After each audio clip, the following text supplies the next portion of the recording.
Let's talk about the number one worst food for your heart. Hint, it's not sugar.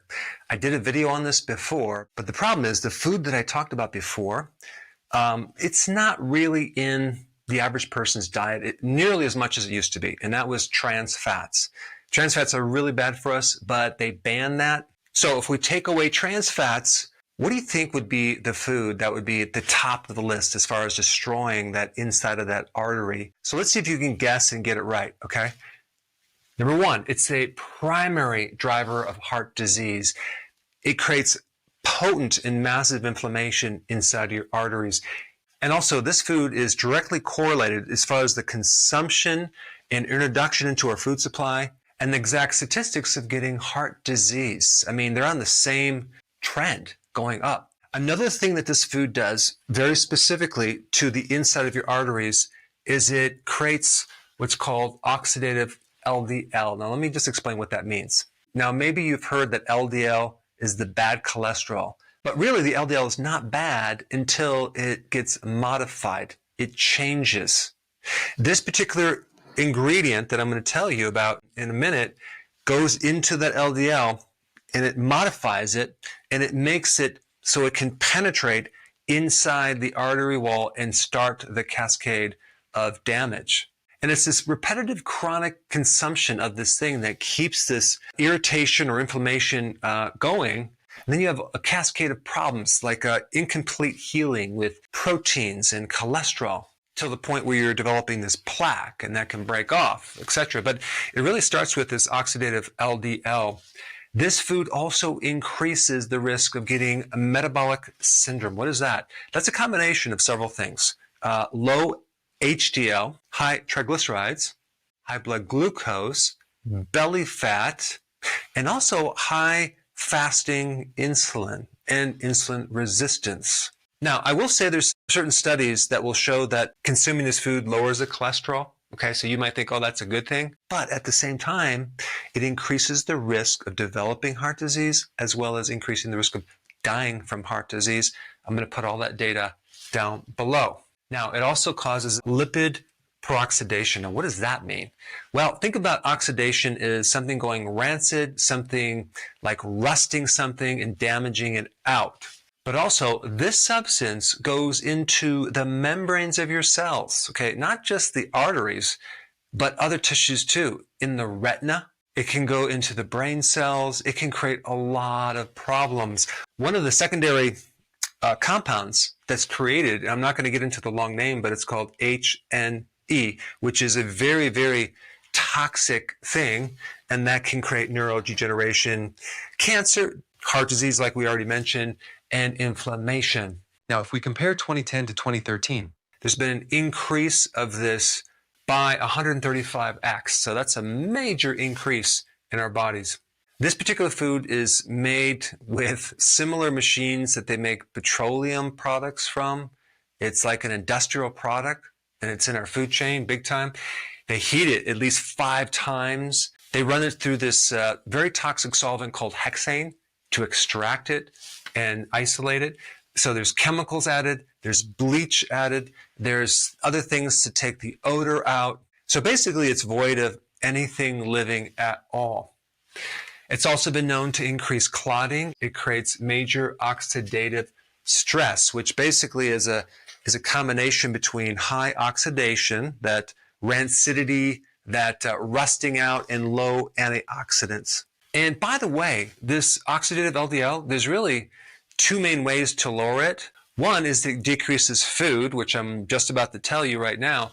But number 2 is to decrease smoking. That's right, smoking. Okay, so let me reveal what this is. You ready for this?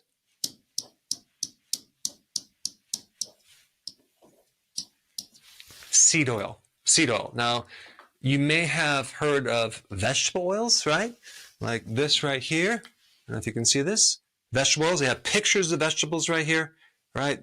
This does not come from vegetables, right? Vegetable oil is really seed oil. It's from corn, canola. It's from cottonseed. They make it from soy. And what's really wild about this is that this oil is an unsaturated fatty acid, which means it's very, very unstable. It's susceptible to oxidation, which I just mentioned, especially to light, air, or oxygen, temperature. So here we have this product that's not in a dark bottle, and you can heat it. The problem is that this has already been oxidized because it's been processed.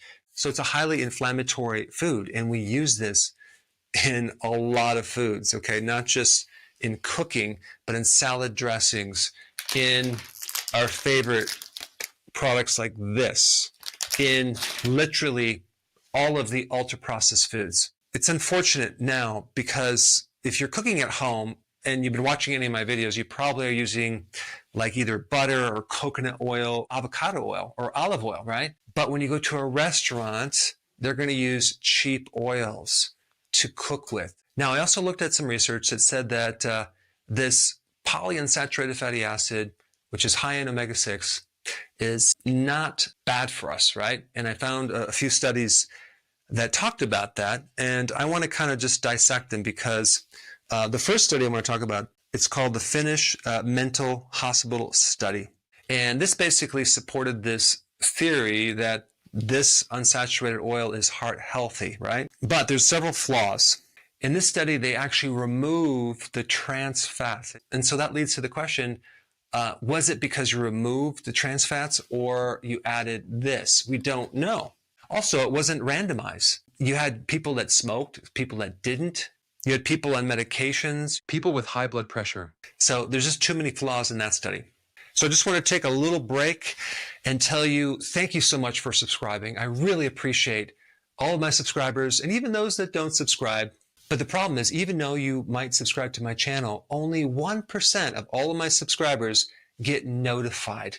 So I would really appreciate, it's not going to take much effort to press that bell if you subscribe. If you haven't subscribed, subscribe and then press that bell as well. So that way you can continue to get this, I think, really important information. Let's look at another study, Los Angeles Veterans Administration study. So with this one, it showed that it decreased the cholesterol by 13%, but no significant impact on heart attack and sudden death. So for this one, it doesn't say it improved the heart. It said there was no significant difference, but it wasn't randomized. So you have these groups that some smoked, some didn't. Some people drank, some people didn't. So if someone smoked, for example, they're going to eat up their vitamin E, and that's going to put them more at risk for getting heart problems. But I'm going to put a good amount of research down below on more of a randomized control studies that you could see that give you more proof that this is damaging. So I really think this is an easy problem to solve. It's just an awareness thing, reading labels, don't consume these oils. Instead of using some type of typical salad dressing, find one that doesn't have it. You're probably just going to have to use olive oil or some other type of dressing. Also, the condiments, right? You have to find a condiment that doesn't have the soy oil. It's in mayonnaise. It's in a lot of different sauces. And also, when you cook, I would use olive oil, butter, coconut oil, avocado oil, lard. So as you can see, there's a lot of problem with this unsaturated fatty acid. It's very, very unstable. It's not like saturated fats that are stable, that are very difficult to break up. This stuff right here is highly susceptible to becoming damaged and then creating oxidation.